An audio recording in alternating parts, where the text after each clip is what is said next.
ما معك مصاري ومطفر وبدك تعمل استوديو لليوتيوب يكون جيد ومقبول للناس، وكيف بدك تعزل الصوت وتاخذ الأساسيات وتركب وتوزع الإضاءات، تابعوني أنا أحمد وردة بهذا الفيديو.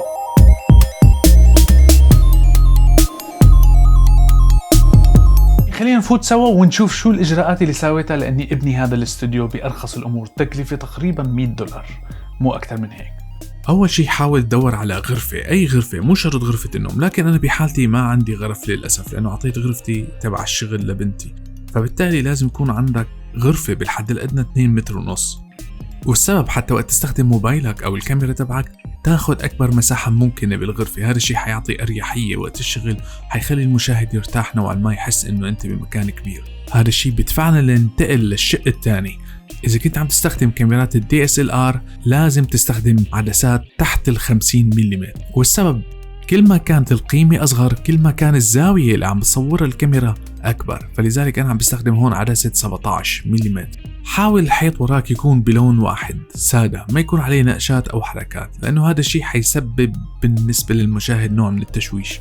بعد ما تشغل الكاميرا وتطبقها، عير المساحة الموجودة بالكادر وعلى أساسها هندس وحط الخلفية والمواد اللي بدك إياها، والأفضل يكون إلها رمزية. مثلا هون أنا حاطط فانوس، الفانوس هون مرتبط بشرقية الموسيقى اللي أنا عم بستخدمها بالفيديوهات اللي كلكم عم تسمعوها. وعندي هون كلاكيت كمان من صديقي ناجي الله يرحمه اللي كان دائما يشجعني، شغلة رمزية بالنسبة لي. 3 صناديق خشب بسعر 15 أورو، حطيت جواتهم إضاءة LED بتكلفة $15 مشان يعملوا حركة بالخلفية. المرحلة الثانية تشتيت الصوت، لازم ضروري تركب مشتتات للصوت حتى ما يطلع صدى للصوت. الصوت بينعكس بحركته مثل المراية، لذلك لازم تحدد الأمكنة اللي حتحط فيها مربعات الفينيل. لما تستخدم مراية حتقدر تحدد الجهة اللي عم يروح باتجاه الصوت والانعكاسات اللي حيمر فيها الصوت. مثلا هدول 12 مربع فينيل ب7 أورو أنا اشتريته. إذا كنت طفران وما معك مصاري فيك تركب أي صفط بيض موجود معك، ما عليك إلا أنك تلونه وتضبطه، ولكن أنا بالنسبة إلي بستخدم هدول لأنه منظرهم بضل أحلى على الحيط. موضوع راجع لإلك. ضروري تعمل فوكس بالإضاءة مثل ما تعمل فوكس بالكاميرا، هالشي بيأمن لك عزل لشخصيتك. بتشوفوا عندي بالخلفيات سبوت لايت أو أي لمبة بالخلف، يفضل يكون اللون أزرق أو أحمر. بنفس الوقت أنا مركب إضاءات أمامية، الأفضل سوفت بوكس حتى تكون الإضاءة ناعمة على الوجه وموزعة بشكل صحيح.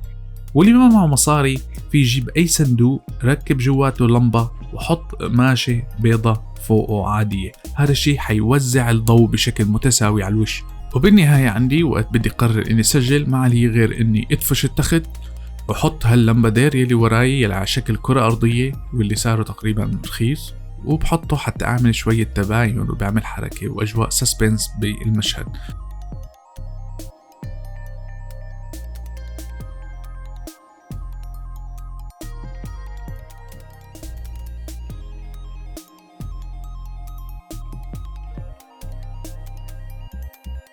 بالنسبة لي هذا الاستوديو منيح بالمرحلة المؤقتة لبين ما تيسر الأمور والله يرزقني على اليوتيوب.